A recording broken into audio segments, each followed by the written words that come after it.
Assalamualaikum warahmatullahi wabarakatuh. Perkenalkan, nama saya Wiwi Nurhalisa. Saya mahasiswi semester 6 Setika Husada Borneo, jurusan S1 Gizi. Di sini saya ingin menyelesaikan tugas dari mata kuliah dietetik penyakit alergi dan trauma, yaitu membuat video daring tentang asuhan gizi terhadap pasien. Untuk mempersingkat waktu, yuk kita simak video-video berikutnya. Oke, pertama-tama kita melakukan pengukuran berat badan. Untuk pandangan ke depan ya, Mbak.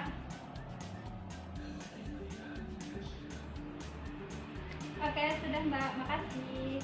Dan selanjutnya yaitu pengukuran tinggi badan. Oke, sini Mbak. Permisi ya Mbak.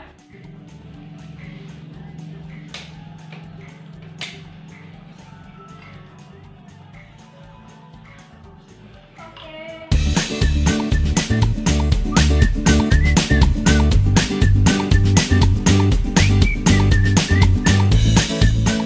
Selanjutnya kita yaitu pengukuran tensi.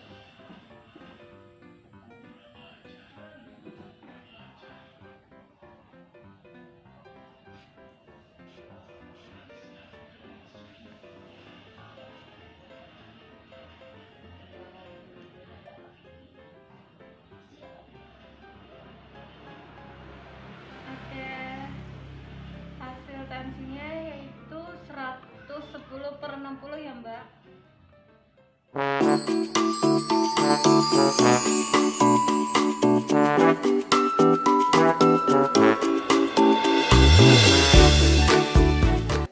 Tentang asupan makan Mbak, dari Mbak bangun tidur terus tidur lagi, yaitu dari Mbak makan pagi, makan siang, makan malam, serta selingannya juga. Kalau selingannya itu maksudnya tuh setelah makan makanan utama, Mbak pasti ada kan makan jajan kayak apa gitu. Oke, baiklah kita lanjut aja ya Mbak. Kalau Mbak makan paginya itu makan apa?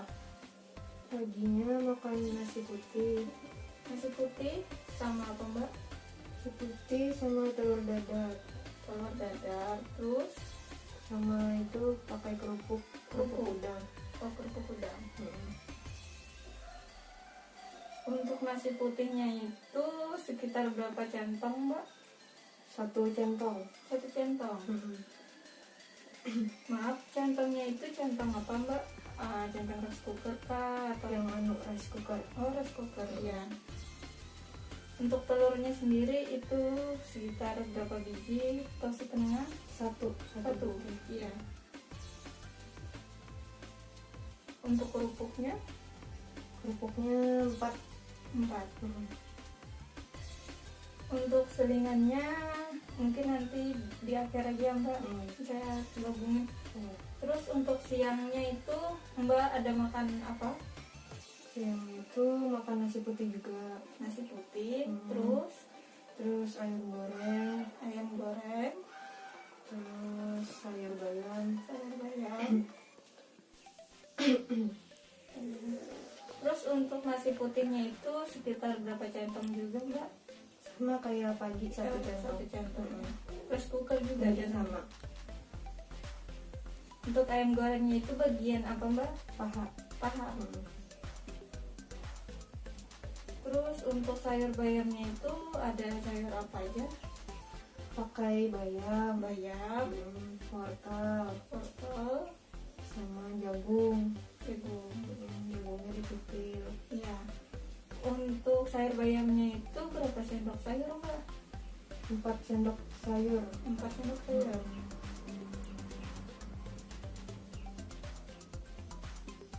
Terus untuk malamnya itu Mbak makan apa aja? Nasi putih.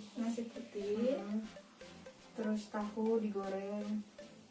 Tahu goreng ya Mbak? Terus Pakai kerupuk. Kerupuknya sama udang. Iya. Untuk nasi putihnya itu 1 centong juga sama. Oh, 1 centong juga.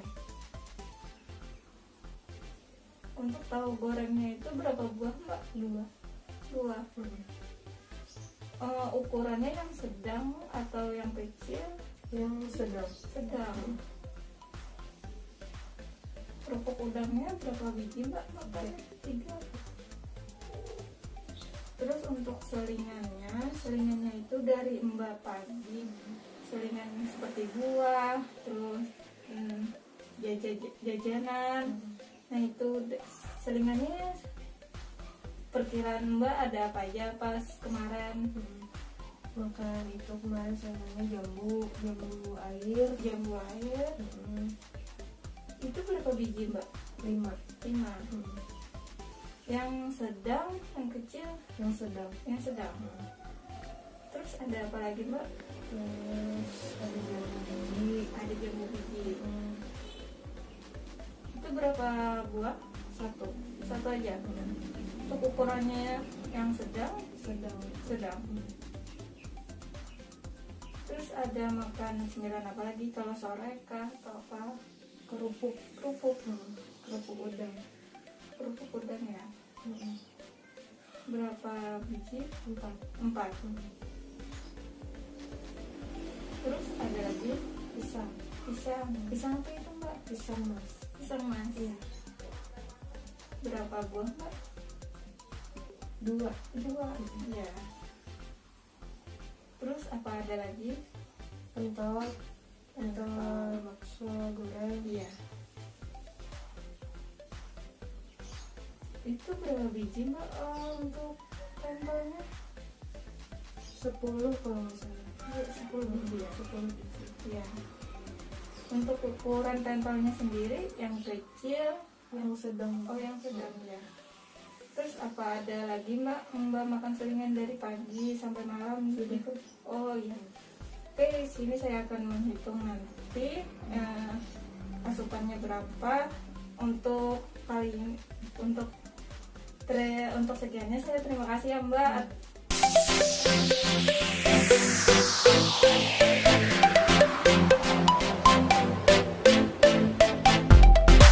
Oke mbak, di sini kan saya sudah minta data mbak dari umur mbak, tinggi badan mbak, berat badan mbak. Di sini saya akan melakukan konseling yaitu sesuai penyakit yang mbak deritakan, yaitu gastritis atau yang kita sebut dengan MAG.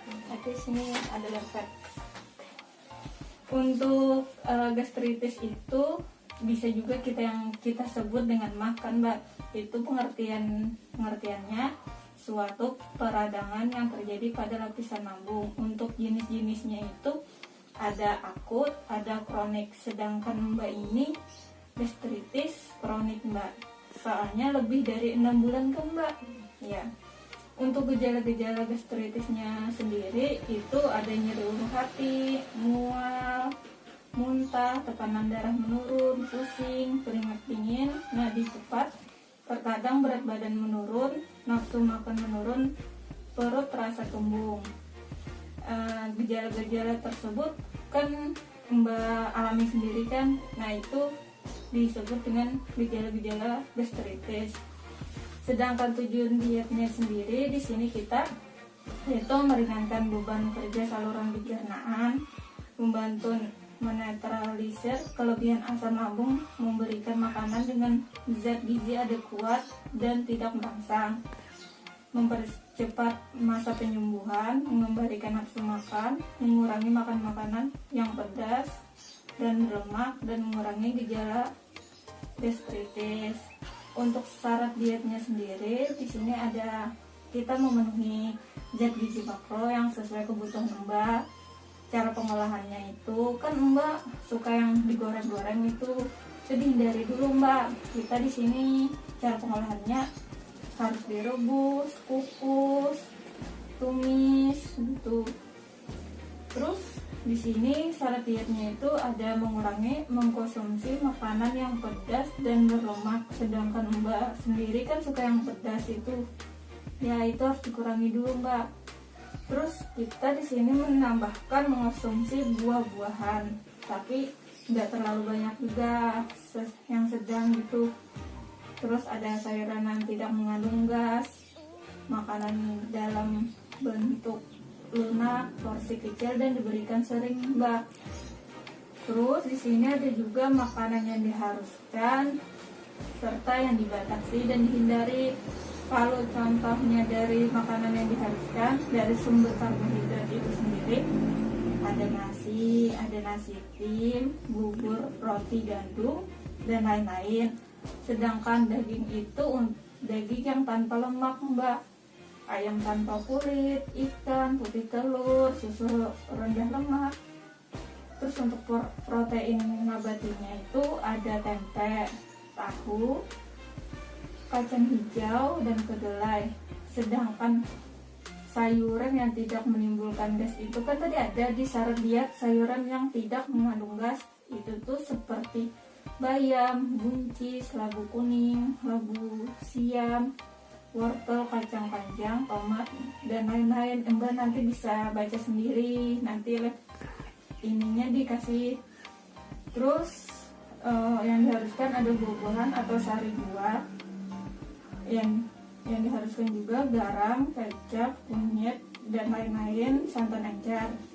Terus di belakangnya sini ada makanan yang dibatasi seperti mie, roti putih, ketan, kue, kek, daging tanpa lemak, terus kacang tanah, kacang bogor. Terus yang untuk makanan yang dihindari itu ada daging berlemak, ada kacang merah, sayuran yang dapat menimbulkan gas yang tadi pas di syarat dietnya, Mbak. Terus buah yang dapat menimbulkan gas dan tinggi lemak seperti durian, nangka, cempedak, nanas, dan buah-buahnya diawetkan. Minuman beralkohol dan bersoda, cuka, merica, cabai, acar itu dihindari juga, Mbak. Untuk santan kental dan goreng-gorengan seperti kerupuk itu untuk kali ini dihindari dulu, Mbak. Dan di sini ada contoh menu sehari untuk diet gastritis atau MAH. Di sini kan ada contoh-contohnya. Nanti Mbak praktekkan sendiri di rumah. Ini saya kasih aja sama Mbak. Untuk waktunya saya ucapkan terima kasih dulu ya, Mbak.